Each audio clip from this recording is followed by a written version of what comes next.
Dr. Horne, Verteidiger des Angeklagten von Ribbentrop. Herr Präsident, als ich am Montag meinen Antrag auf Ladung des Zeugen Winston Churchill begründen wollte, forderte mich das Gericht auf, diese Begründung schriftlich einzureichen, um darüber zu entscheiden.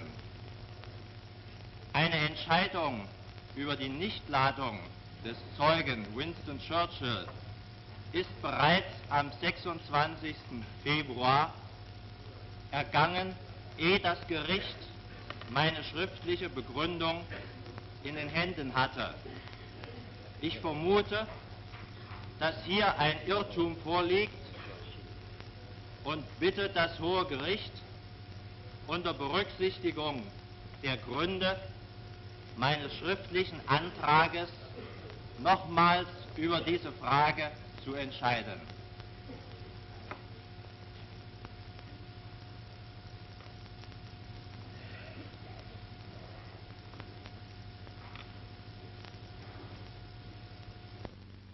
Did you propose, Mr. Judge Jackson, to argue first on the question of the organizations? If that is agreeable to the tribunal, that's perfectly.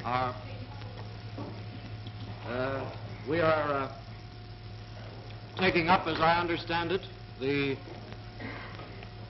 deferred subject of the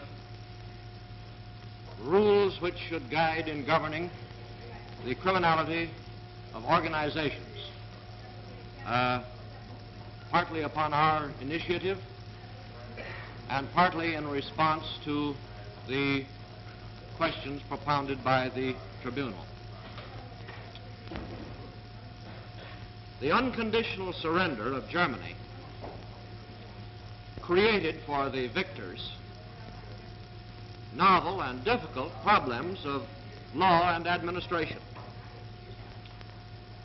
Being the first such surrender of an entire and modernly organized society, precedents and past experiences are of little help in guiding our policy toward the vanquished.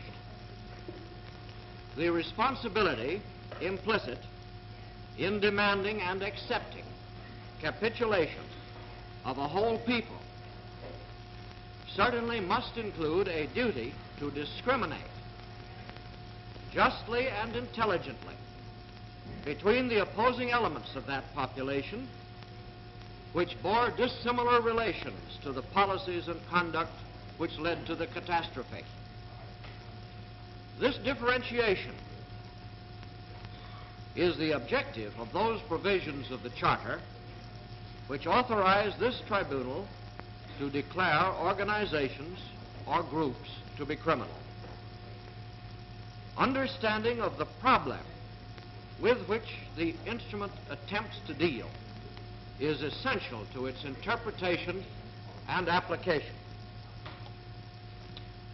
One of the sinister peculiarities of German society at the time of the surrender was that the state itself played only a subordinate role in the exercise of political power, while the really drastic controls over German society were organized outside of the nominal government.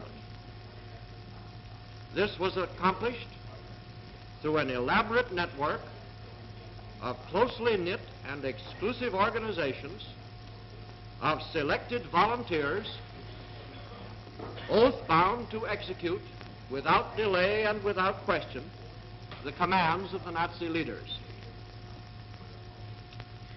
These organizations penetrated the whole German life. The country was subdivided into little Nazi principalities of about 50 households each, and every such community had its recognized party leaders, party police, and its undercover party spies. These were combined into larger units with higher-ranking leaders, executioners, and spies. the whole forming a pyramid of power outside of the law, with the Führer at its apex, the local party officials constituting its broad base, which rested heavily on the German population. The Nazi despotism, therefore, did not consist of these individual defendants alone. 1,000 little Führers dictated. 1,000 imitation Goerings strutted. 1,000 Schirachs incited the youth. 1,000 Sokols worked slaves. 1,000 Strykers and Rosenbergs stirred up hate. 1,000 Kaltenbrunners and Franks tortured and killed. 1,000 Schocks and Speers and Funks administered and supported and financed this movement. The Nazi movement was an integrated force in every city and county and hamlet. The party power resulting from this system of organizations first rivaled and then dominated the power of the state itself. The primary vice of this web of organizations was that they were used to transfer the power of coercing men from the government and the law to the Nazi leaders. Liberty, self-government, and security of person and property do not exist except where the power of coercion is possessed only by the state and is exercised only in obedience to law.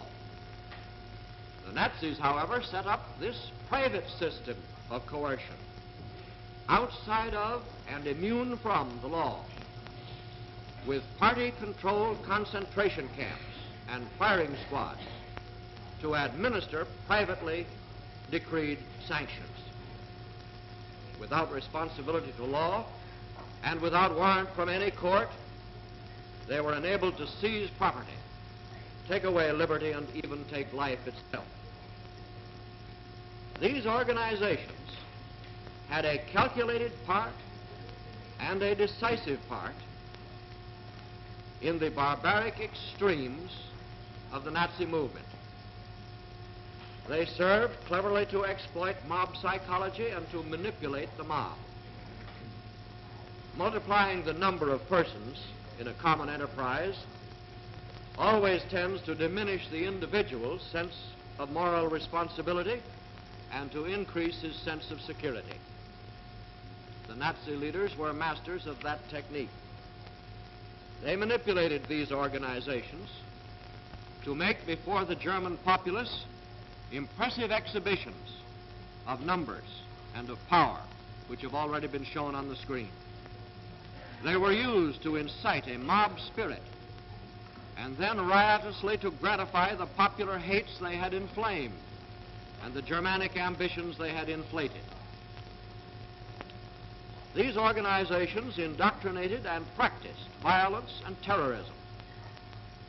They provided the systematized, aggressive, and disciplined execution throughout Germany and the occupied countries of the plan for crimes which we have proven. The flowering of this system is represented in the fanatical SS General Ohlendorf, who told this tribunal without shame or trace of pity how he personally directed the putting to death of 90,000 men, women, and children. No tribunal ever listened to a recital of such wholesale murder as this tribunal heard from him and from Wisselsini, a fellow officer of the SS. Their own testimony shows the SS responsibility for the extermination program which took the lives of 5 million Jews. A responsibility that organization welcomed and discharged methodically, remorselessly, and thoroughly.